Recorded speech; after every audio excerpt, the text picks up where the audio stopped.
আসসালামু আলাইকুম dear viewers. আজ আমি একটি ক্লাস করব। এই ক্লাসটি হলো ওয়েন ইভারের উপর।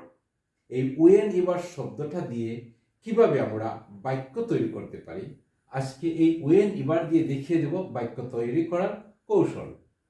তাহলে প্রথমে আমরা জেনে নিতে পারি যে ওয়েন ইভার শব্দের অর্থটা কি। আসলে ওয়েন ইভার শব্দের অর্থ হলো যখনই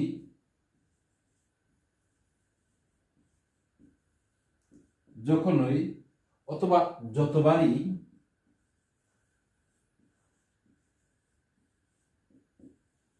যতবারই অথবা যে কোনো সময়ই হোক না কেন, যে কোনো সময়ই হোক না কেন। তাহলে আমরা জানলাম ওয়েন ইভার শব্দের অর্থ হচ্ছে যখনই যতবারই অথবা যে কোনো সময়ই হোক না কেন, এই ধরনের অর্থ যখন প্রকাশ করবে তখনই আমরা ওয়েন ইভার দ্বারা বাক্য তৈরি করব।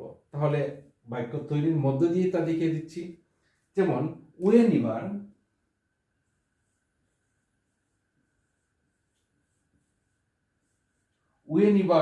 the teacher entered, the teacher entered the classroom,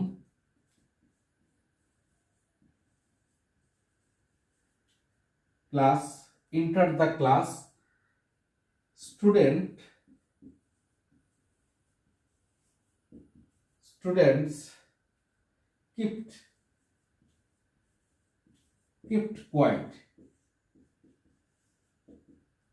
kept quiet, তাহলে whenever the teacher entered the class, students kept quiet.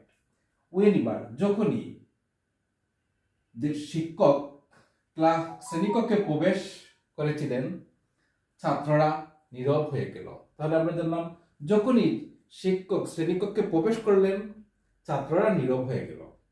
অথবা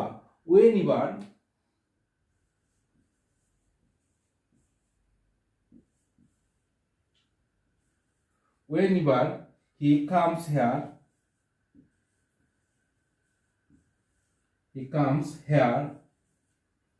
যখনই সে এখানে আসেন, he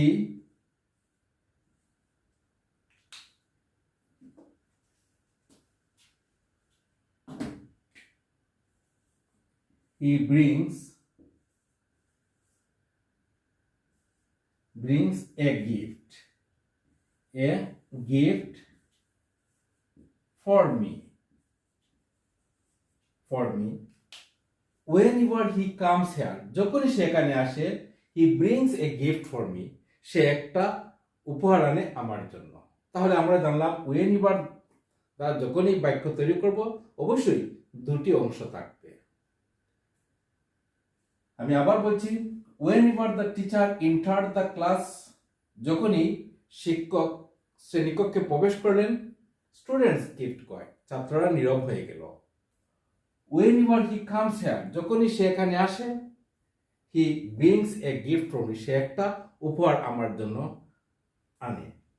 ঠিক এইভাবে আমরা whenever পরেই কিন্তু আমাদের সাবজেক্ট বসাতে হবে।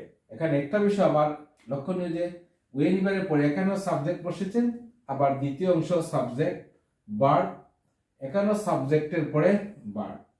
এখানে whenever সাবজেক্ট ভার্ব, দ্বিতীয় অংশ সাবজেক্ট ভার্ব বসেছে।